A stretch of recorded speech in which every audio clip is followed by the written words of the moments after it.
Hello students, NK Mittal law class में आपका स्वागत है। मेरा नाम निधि मित्तल है। जैसा कि आपको पता ही है, कल से आपकी लिमिटेशन एक्ट की क्लास यहाँ पर स्टार्ट हो चुकी है। आज यहाँ पर हमारी उस संबंध में सेकंड क्लास है।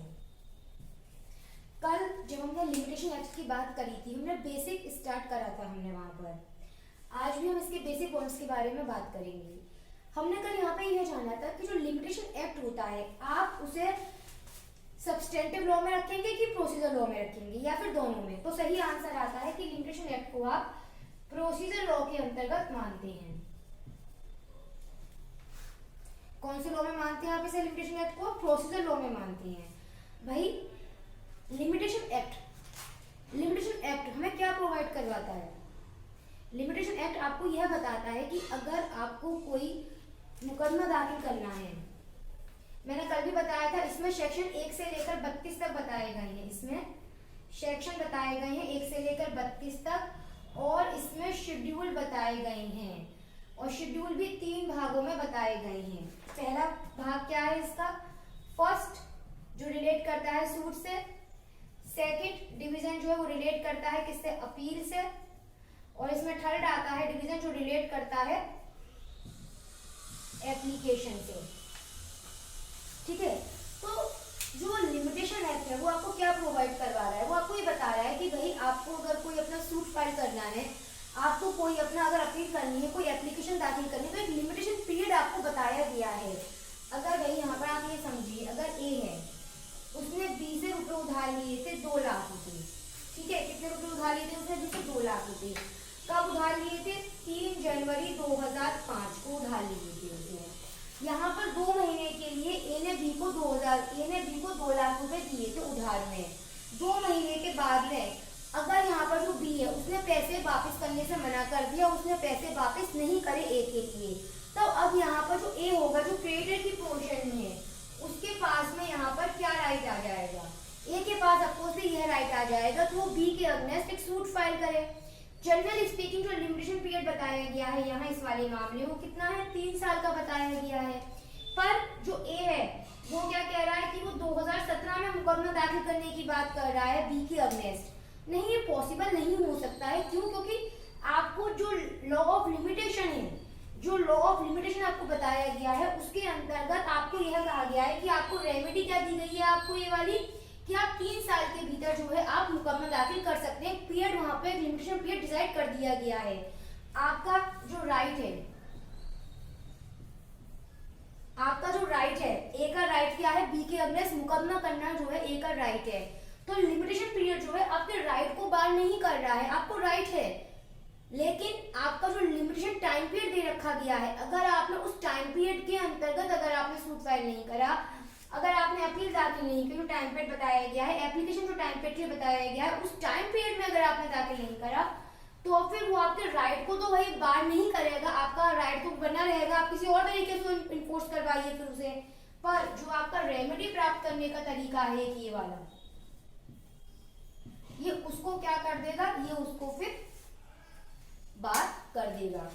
अब हम लिमिटेशन एक्ट के अंतर्गत बात कर रहे हैं। ये एक प्रोसीजर, मैं बता दिया, ये एक प्रोसीजर लॉ है। ये आपकी जो रेमेडी आपको क्लियर कर दिया गया होगा इस एग्जाम्पल के माध्यम से। ये क्या है? आपकी रेमेडी को ये क्या कर, आपके पास राइट है, ए के पास राइट है, उसके पास राइट है कि वो क्रेडिटर की पोजीशन में, उसके पास राइट है कि वो बी से पैसा वसूल कर सकता है, लेकिन एक लॉ ऑफ लिमिटेशन भी यहाँ पे काम करती है। लॉ ऑफ लिमिटेशन, आपका जो लिमिटेशन एक्ट है वो आपके राइट को नहीं खत्म कर रहा है। आपके पास राइट है, आप कैसे भी इन्फोर्स करवाइए फिर उसे बाय लॉ, लेकिन आपकी जो रेमेडी होगी, अब आपकी जो टाइम पीरियड फिक्स कर दिया गया था, ये क्या कर देगा? ये उसको बार कर देगा यहाँ पर इस संबंध में। अच्छा ठीक है, अब एक कुछ बातें और है जो आपको नोट करनी चाहिए लॉ ऑफ लिमिटेशन के अंतर्गत। मैंने क्या कहा? अगर आपने टाइम, जो आपको टाइम पीरियड दे रखा गया है, उस टाइम पीरियड में अगर आपने एक्शन नहीं लिया, ए कौन है? क्रेडिटर है, बी कौन है? डेब्टर है। उस टाइम पीरियड में जो क्रेडिटर है उसका जो राइट था कि उसको एक्शन लेना था अगेंस्ट बी के, ठीक है, उसने वो अपना एक्शन फुलफिल नहीं करा, तो यहाँ पे क्या हो जाएगा? वो जो रेमेडी है उसकी, उसको यह लिमिटेशन एक्ट के अंतर्गत बात कर दिया जाएगा। अच्छा, अब एक बात याद रखिएगा, ये वाली बात जो है यहाँ पर किस पर अप्लाई हो रही है? ये वाली बात किस पर अप्लाई हो रही है? ए कौन है इस वाले मामले में? अगर मुकदमा दाखिल करता है ए, तो ए कौन है यहाँ पर? ए प्लेंटिव हो गया, ठीक है। उसने अपना एक्शन टाइम पीरियड के भीतर नहीं करा था, उसने अपना एक्शन जो था वो अपना जो सूट फाइल करने का जो उसका राइट था उस टाइम पीरियड में उसने अपना मुकदमा दाखिल नहीं करा था, ठीक है। यहाँ पर उसका जो एक्शन है, जो उसकी रेमेडी है, यहाँ पर जो उसका एक्शन है वो बार हो गया। लेकिन क्या यहाँ पर जो डिफेंडेंट है जिसके अगेंस्ट मुकदमा होने की बात हो रही है बी, क्या उसका जो डिफेंडेंट है उसको यह राइट लेकिन बना रहेगा, डिफेंड करने का उसको राइट बना रहेगा। क्या राइट बना रहेगा? जो डिफेंडेंट है वो इस बात का पीला ऑफ डिफेंस ले सकता है, वो इस बात को डिफेंस में कह सकता है कि भाई जो ए के द्वारा मुकदमा लाया जा रहा है ना, वो 2 लाख रुपए का लिए पेमेंट वापस पाने के लिए अपनी, वो मुकदमा समय अवधि जो थी उसकी वो 2005 से जब कॉज ऑफ एक्शन अराइज हुआ था तब से 3 साल के लिए थी। ये 2017 में आया है। इसका जो मुकदमा है वो लॉ ऑफ लिमिटेशन के अंतर्गत यहाँ पर क्या हो गया, उसकी रेमेडी प्राप्त करने का अधिकार बार हो गया है। तो यहाँ पर ये अपना डिफेंस यहाँ पर इस संबंध में ले सकता है, इसको ये डिफेंस लेने का यहाँ पर इसमें राइट दिया गया है इसके अंतर्गत इसको। तो जो लॉ ऑफ लिमिटेशन है उसके अंतर्गत क्या होगा, बार हो जाएगी उसकी रेमेडी, इसकी ए की बार हो जाएगा एक्शन, लेकिन डिफेंस उसका बार नहीं होगा, नॉट डिफेंस।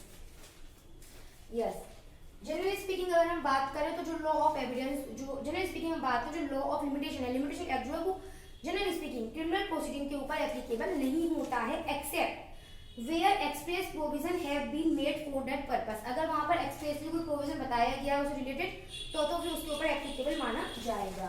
एक क्वेश्चन यहाँ पर इसमें एज ये माना जाता है, क्या जो लॉ ऑफ लिमिटेशन है वो रिट पिटीशन के ऊपर भी एप्लीकेबल करता है या नहीं। एक क्वेश्चन अराइज होता है कि जो यहाँ पर संबंध में लिमिटेशन एक्ट है, लिमिटेशन पीरियड जो है, प्रोविजन ऑफ लिमिटेशन लॉ के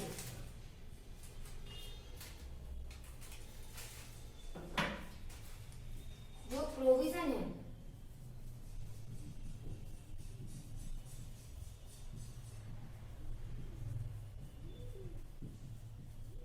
जो यहाँ पे प्रोविजन बताए गए हैं लिमिटेशन लॉ के, क्या वो रिट पिटीशन के ऊपर अप्लाई होते हैं या नहीं। रिट पिटीशन की बात हो रही है आर्टिकल 32 के तहत सुप्रीम कोर्ट और आर्टिकल 226 के तहत हाई कोर्ट में रिट पिटीशन दाखिल की जाती है, हम सभी जानते हैं।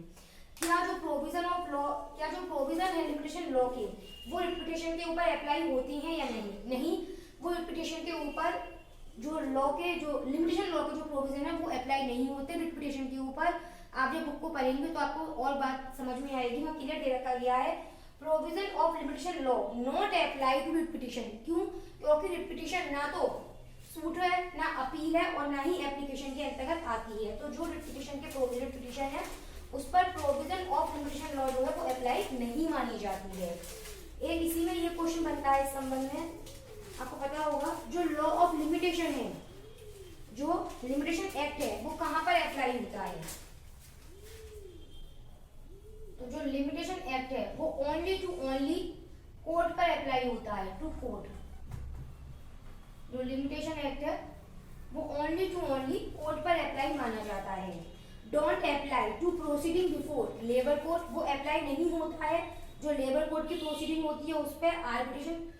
Don't apply to proceeding before labour court, arbitration tribunal, election tribunal, quasi judicial bodies. तो वहां पे क्लियर दे रखा गया है कि ये लिमिटेशन एक्ट कहां पर अप्लाई होगा, केवल और केवल कोर्ट की प्रोसीडिंग के ऊपर अप्लाई माना जाता है। कल की तरह ये एक बार हम इसको लास्ट में रिवीजन कर लेंगे हमसे। आज मैंने बहुत कम बातें बताई हैं, मुझे पता है अगली क्लास में कुछ और ज्यादा बेसिक बातें बताएंगी हैं। लिमिटेशन एक्ट 1963 एक प्रोसीजर लॉ के अंतर्गत माना जाता है। ये ओनली टू ओनली कोर्ट पे अप्लाई होता है, कोर्ट की प्रोसीडिंग के ऊपर अप्लाई होता है ये।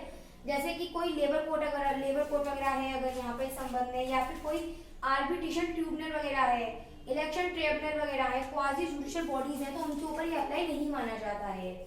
जो लिमिटेशन एक्ट है, अगर हम लिमिटेशन एक्ट की बात करें तो जो लिमिटेशन लॉ के जो प्रोविजन है वो रिट पिटीशन के ऊपर अप्लाई नहीं माने जाते हैं। क्यों? क्योंकि रिट पिटीशन होती है वो ना तो सूट में आती है, ना अपील में, ना ही एप्लीकेशन के रूप में बताई जा रही है उसको।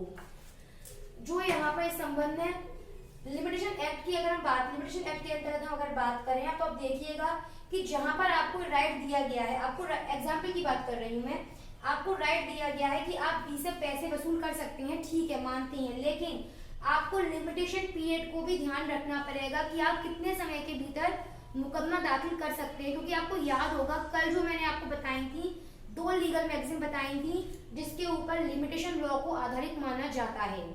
उसमें आपको याद होगा, जहां तक मुझे याद आ रहा है, दो मैगजीन थी। उसका मीनिंग क्या था कि ज्यादा से ज्यादा मुकदमेबाजी नहीं बढ़ावा देना चाहिए, मुकदमेबाजी को ज्यादा से ज्यादा। और जो व्यक्ति अपने अधिकारों के लिए जागरूक नहीं है, जो व्यक्ति अपने अधिकारों में सो रहा होता है, उसकी लॉबिंग असिस्ट सहायता नहीं कर सकता है उसकी। तो जब आपको लिमिटेशन एक्ट बता रखा गया है, आपको समय अवधि दे रखी गई है, तो आप उस समय अवधि के भीतर ही अपना सूट, अपील और एप्लीकेशन दायर करें आप वहां पर। अगर आप ऐसा नहीं करते हैं तो लिमिटेशन एक्ट कहीं पर भी आपके राइट को नहीं खत्म कर रहा है। आपका राइट है, मैं प्रेजेंट एग्जांपल की बात कर रही हूँ, आपका राइट है इसमें कि जो ए है क्रेडिटर वो बी से पैसा वसूल कर सकता है, उसको राइट है। लेकिन आप अब किसी और तरीके से वहां पर आप देखेंगे, कोई और तरीका देखिए इन्फोर्स करने का अगर बचा है तो आपके पास में। अदरवाइज आपका राइट तो जो है वैसा रहेगा, हम उस राइट को खत्म नहीं कर दे रहे हैं। लेकिन आपकी जो रेमेडी थी बी के अगेंस्ट मुकदमा दाखिल करने की, उस रेमेडी को क्या कर दिया जा रहा है, यहाँ पे बार कर दिया जा रहा है। इसी के साथ में ध्यान रखिएगा, जहां पर इसका ये जो इसका एक्शन आने का राइट था ए का, वो तो बार हो गया। लेकिन जो डिफेंडेंट होगा उसके पास में राइट होगा कि वो अपने डिफेंस में इस बात को रख सकता है कि जो ए के द्वारा मुकदमा किया गया है प्लेंटिफ द्वारा, वो लिमिटेशन एक्ट के अंतर्गत बार किया जा सकता, बार है वो लिमिटेशन एक्ट के अंतर्गत टाइम ऑफ बार है, वो इस बात का डिफेंस लेने की अधिकारिता जो है बी यहाँ पर रखता है। तो इसी के साथ में आज की प्रेजेंट क्लास हम यहाँ पे कंप्लीट करते हैं अपनी, और इसके बाद नेक्स्ट क्लास इसी टाइम पीरियड पे आएगी। Okay, thank you so much.